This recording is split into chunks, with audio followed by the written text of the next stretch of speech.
शांति। तीन कंबाइंड स्वरूप। बाप और दादा में कंबाइंड रूप में अपना वायदा सदा निभाने वाले सच्चे रूहानी साथी त्रिमूर्ति शिव बाबा बोले, हर एक अपने तीनों रूप से कंबाइंड रूप जानते हो।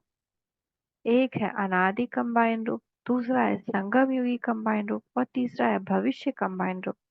इन तीनों को जानते हो। हमारा तीन कंबाइंड रूप है, एक अनादि कंबाइंड है, दूसरा संगम युगी कंबाइंड है, तीसरा भविष्य का कंबाइंड रूप है। आज मनुष्य आत्माओं का अनादि कंबाइंड रूप कौन सा है? पुरुष और प्रकृति कहो या आत्मा और शरीर को, ये अनादि कंबाइंड रूप इस अनादि ड्रामा में नूंधा हुआ है। भविष्य कंबाइंड रूप कौन सा है? विष्णु चतुर्भुज, वो हमारा भविष्य का कंबाइंड स्वरूप। संगम युगी कंबाइंड रूप आपका कौन सा है? शिव और शक्ति। शक्ति शिव के सिवाय कुछ कर नहीं सकती और शिव बाप भी शक्तियों के बिना कुछ कर नहीं सकते। तो संगम युगी कंबाइंड रूप सबका है शिव शक्ति। सिर्फ माताओं का ही नहीं है, पांडव भी शक्ति स्वरूप है। आत्मा है ना शक्ति स्वरूप, मेल फीमेल का बात नहीं है। शिव के साथ जो आत्माएं योग युक्त है वो शिव शक्ति है। तो यादगार के रूप में आजकल के जगत गुरु भी आपके कंबाइन रूप शिव शक्ति की पूजन करते आए हैं। तो लिंग की पूजा करते हैं ना शिव शक्ति की। तो ये सदा यह स्मृति रहनी चाहिए। आजकल के जगत गुरु कितनी पूजा करते हैं ना, तो सदा ये स्मृति रहनी चाहिए कि हम हैं ही कंबाइन शिव शक्ति। जब है ही कंबाइन तो भूल सकते हैं क्या? फिर भूलते क्यों हो? अपने को अकेला समझते हो इसलिए भूल जाते हो ना। हम डाउट करते हैं कि हम कैसे कंबाइंड भगवान से होते हैं। अपने आप को शिव शक्ति कंबाइंड 24/7 देखना है। बाबा से किरणें आ रही हैं और मेरा सारा काम करवा रही हैं। मैं शिव शक्ति कंबाइंड हूँ हमेशा। कल्प पहले की यादगार में भी अर्जुन को जब बाप का साथ भूल जाता था, अर्थात जब वो सारथी को भूल जाता था, तो क्या बन जाता था?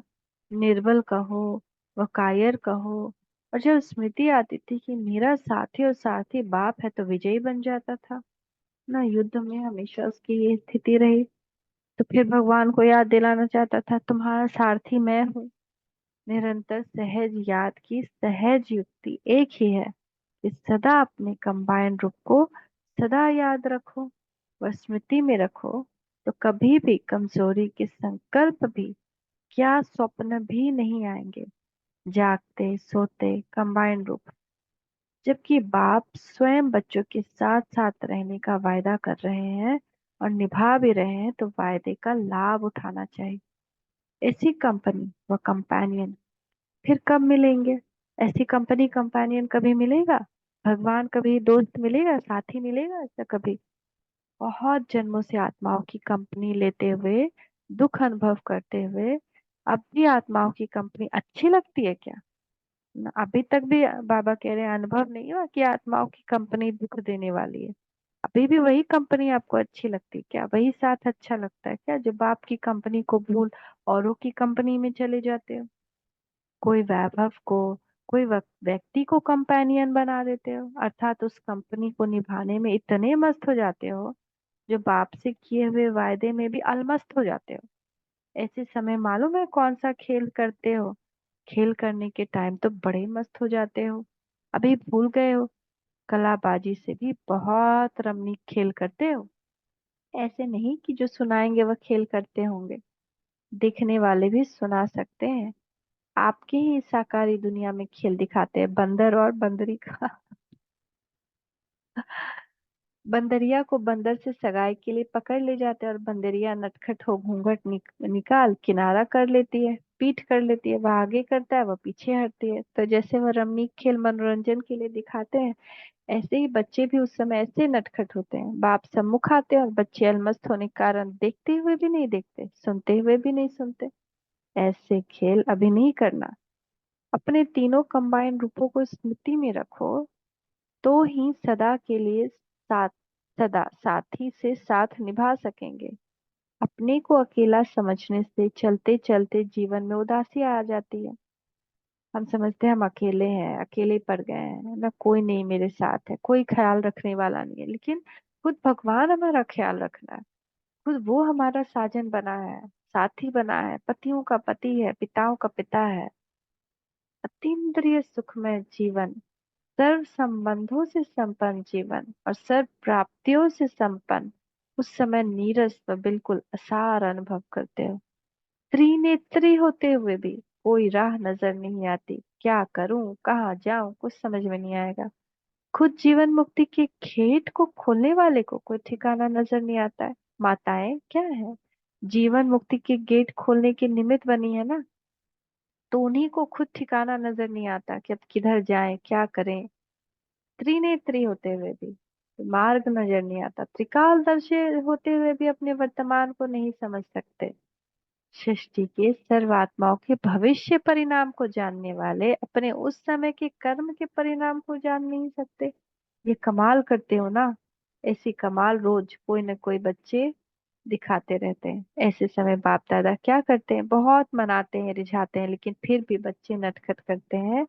और फिर जब वो समय बीत जाता है, तब फिर बाप को रिझाते हैं। बच्चे भी बड़े चतुर होते हैं, ज्ञान स्वरूप को याद दिलाते हैं। वह तो जानते हो ना क्या करते हैं। आप क्षमा के सागर हो, कृपालु हो, दयालु हो, रहम दिल हो, इसे कई बातों से रिझाते हैं। फिर बाप क्या करते हैं, बाप फिर लव और लॉ का बैलेंस रखते हैं। लव और लॉ का बाबा हमेशा बैलेंस रखता है। अगर हमने गलती की है तो लॉ अनुसार उसकी पनिशमेंट मिलेगी ही मिलेगी। यह कहानी है बच्चों और बाप की। कहानी सुनने में भी सब खुश हो रहे हैं, लेकिन ये कहानी परिवर्तन में लानी है। जैसे आप ओबीडियंट सर्वेंट बन सेवा पर उपस्थित है, जैसे बाप ओबीडियंट सर्वेंट बन सेवा पर उपस्थित है, ऐसे ही हर एक बाप के साथी व सहयोगी बच्चों को भी बाप के समान ओबीडियंट सर्वेंट बनना है। घर में भी सर्वेंट होकर ही रहना है। ओबीडियंट सर्वेंट अलमस्त नहीं होते, बस खो जाए बंदर बंदरिया के खेल में। दिन रात सेवा में तत्पर रहते हैं। जैसे बाप बच्चों के आगे वफादार स्वरूप से साथ निभा रहे हैं, ऐसे ही बच्चों को भी फरमान बरदार अर्थात हर फरमान पर चलने वाले बन साथ निभाना है। ऐसे सदा के साथी बनना है, जो बाबा के साथ हाथ में हाथ देकर आत्मा नाश से यहाँ से जाए। अच्छा, ऐसे सदा सच्चे साथी, हर फरमान पर स्वयं को कुर्बान करने वाले, वफादार, बाप की फरमान बदार, बाप समान श्रेष्ठ बनाने वाले, ऐसी श्रेष्ठ आत्माओं को बाप दादा याद प्यार और नमस्ते। हम बच्चों का भी मीठे मीठे बाप दादा को याद प्यार। गुड मॉर्निंग, नमस्ते बाबा, नमस्ते, शुक्रिया बाबा, शुक्रिया। इस मुरली की विशेष बातें। पहला, निरंतर सहज याद की सहज युक्ति एक ही है। तीनों रूप से अपने कंबाइंड स्वरूप को स्मृति में रखो। वे हैं, पहला आत्मा और शरीर अथवा प्रकृति का अनादि कंबाइंड स्वरूप। दूसरा भविष्य विष्णु चतुर्भुज का कंबाइंड स्वरूप। और तीसरा संगम युग का शिव शक्ति कंबाइंड स्वरूप। इस स्मृति से कभी भी कमजोर अथवा निर्बलता का संकल्प स्वप्न में भी नहीं आएगा। जो ब्रह्मावत्स की कंपनी व कंपेनियन को भूल औरों की कंपनी में चले जाते हैं, कोई वैभव को कोई व्यक्ति की कंपेनियन बना लेते हैं, तो चलते चलते उनके जीवन में उदासी आ जाती है और अंत में दुख को प्राप्त होते हैं। जैसे बाप ओबीडियंट सर्वेंट बन सेवा पर उपस्थित है, ऐसे ही हर एक बाप के साथी व सहयोगी बच्चों को भी बाप समान ओबीडियंट सर्वेंट बनना है। सर्वेंट को कभी भी किसी बात का अहंकार या अभिमान नहीं रहता। मैं ही क्यों करूं नहीं कहेगा ना, मैं ही क्यों इतना कर रहा हूँ कभी नहीं आएगा। सर्वेंट है, करना है, कभी भी अहंकार या अभिमान नहीं, ऐसा बनना है। जब मधुबन में सब लोग आते थे तो बाबा हर काम कराते थे।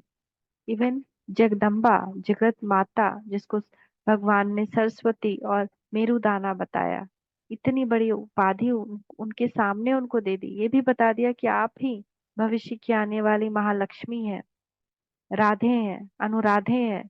तब भी बाबा ने उनको सारे काम करवाए, झाड़ू पोछा, बर्तन धोना, सब कुछ हर किसी को करवाया ताकि देह अभिमान चला जाए। तो कभी भी हम लोग को भी अपॉर्चुनिटी मिलता है ना, उस सेंटर पर जाकर ये सारी सेवा करने से हमारा देह अभिमान समाप्त होता है।